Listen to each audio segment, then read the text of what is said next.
Welcome back to the channel, guys, and this review of the first two episodes of Creature Commandos. The new DCU is here. I'll be with my thoughts right after this. These assholes aren't human.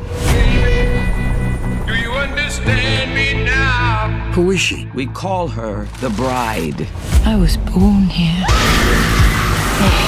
Who's Jason and the Argonauts? That's Dr. Phosphorus. Why are you doing this? It's business. Sometimes I feel a little man. What is that thing? The Weasel. All right, guys, so the new DCU is officially upon us. It is here. No more waiting. We are on the road. We're going to get a Superman trailer probably here in the next couple weeks, if not within a week.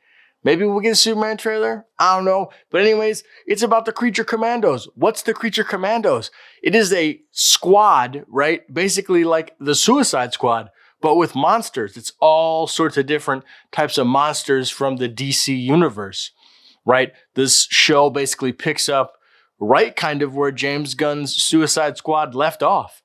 They really kind of jump right into it. They waste no time. That basically Rick Flag's son is dead in this universe. Rick Flag Sr., his son is dead, and we're on it. You know what I'm saying? Basically, Task Force X was done with from Peacemaker, and so it picks up, and Amanda Waller is doing her stuff, and she is on the task of getting a new task force together using monsters. And we get an adventure. Rick Flag Sr., is brought in, played by Frank Grillo, who did an amazing job here. Okay, all of the voice cast is incredible, by the way. And I was in for the ride. You know, this was kind of a first go, right? We were not sure what we were going to get with the Creature Commandos. We had absolutely no idea. I had no idea. And so I just kind of let it wash over me, right? You're like, all right, James Gunn, what do you have? He didn't put himself in the credits, but he is in the opening credits sequence. The director ended up doing that for him. He had nothing to do with that, but I thought that was awesome. I was watching it and I was like, oh, and then I did some research and it turns out that the animator, the guy that heads the thing and directs the stuff, put him in there. So I thought that was pretty cool. That's a fun little Easter egg. There's another Easter egg where it shows some, we do see a Superman. We do see a Peacemaker in there somewhere. So that was interesting. But basically, Cersei wants to take over Themyscira and wants to rule and is promising things. And, she wants to be the all-powerful. And Rick Flag and the gang are sent to deal with some stuff, and then they get involved with her. And it's a fun dynamic. It's a fun time. I really, really enjoyed it. I thought the action sequences, James Gunn can really do action, guys. Like, if this is only the beginning, right? Like only the beginning taste of what we're able to see with his DCU, I was like, ooh. I was excited. I think he's got some funky music choices, right? There's some crazy stuff in there. And then if you go into episode 2, like episode 1, I thought was fine. I'm like, all right, this is cool. Like, we're introduced to the people. We're introduced to the characters. And I was like, all right, I'm good. Like, I got it. This is awesome. Episode 2 really plays up the action and the emotion, right? Particularly of the Bride and then Frankenstein, played by David Harbour, who is incredible. Like the fact that David Harbour is in the DCU, he's in Stranger Things, okay? He's in Marvel, he's in the MCU, and he's in the DCU? Come on. Can this guy do no wrong? And he played Hellboy at one point. Like, come on. What is this guy not into? Like, this guy has to be in everything. Put him in everything. Put him in Harry Potter. No, I'm just kidding. Although I think he'd be a pretty good Hagrid. I think he could pull it off, even though he's not British. But he could pull off Hagrid. I could see him being a Hagrid. Let me know in the comments below. What do you think? Do you think he could be Hagrid? I could see it. I thought that the pacing was pretty good for the most part.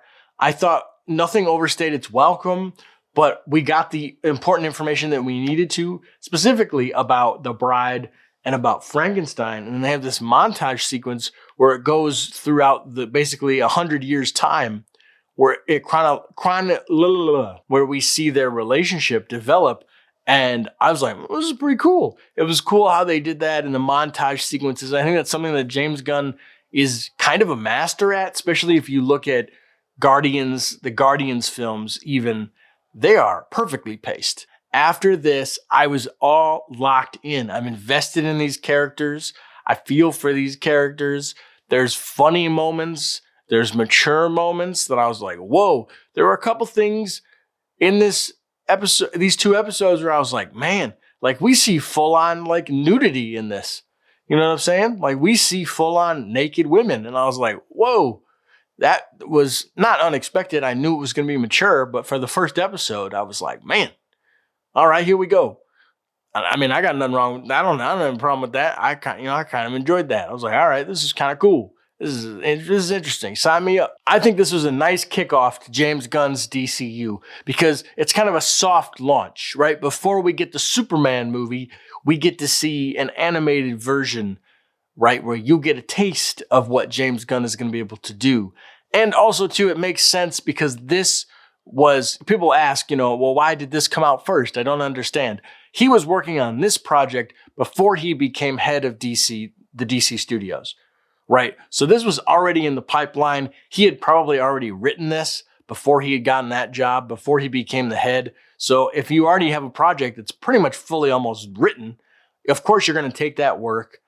And if you own it, especially if you own it, you're not going to just scrap it, right? If he spent a good year to year and a half writing the Creature Commandos for another head of the studio, and maybe they didn't buy it yet, or maybe he was just working. I don't know what the deal was, but he was able to bring it over because obviously it was like a year of his life that he probably did working on the thing. So of course he's not going to just scrap it.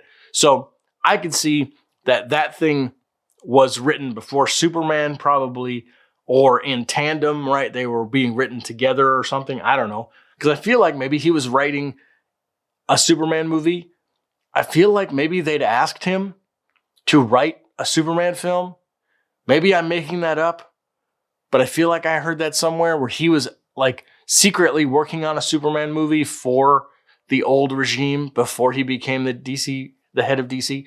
I don't know. I could be totally wrong. But either way, with that said, guys, I definitely recommend, if you are brand new to the DC universe, this is the first part of a brand new DC film universe. So you should get into this right now. It's on HBO Max. Go watch it. It's 2 episodes. I definitely recommend it if you're somebody that's into even like the horror, like the Universal horror monsters, right? If you're into monster gore and kind of, action and even animation, right? If you're just an animation fan, if you like anime, you probably would like this. I could see you really maybe even enjoying this. If you're a Universal Monsters fan, you probably enjoy this. And obviously, if you're a DC fan, I think this is going to excite you. I don't know why you wouldn't like this. Come on, guys. This is amazing. This is awesome. I'm so excited. And we're going to be getting a trailer here for Superman, definitely within hopefully the next week or so. So I'm excited, man. Be on the lookout for that. We're going to be doing a reaction to that. I'm probably going to do a live stream where I have a couple guests on. It's going to be a fun time. If you guys enjoyed this review, thank you so much for stopping by. Go ahead and hit the subscribe button. Hit that like button. It greatly helps out the channel and the algorithm. I greatly appreciate it. I'm going to be reviewing each episode as it comes out and giving you my thoughts episode by episode. Thank you guys so much. Have a great weekend, and I'll see you next time. Peace. We do this for the love of movies. Take care.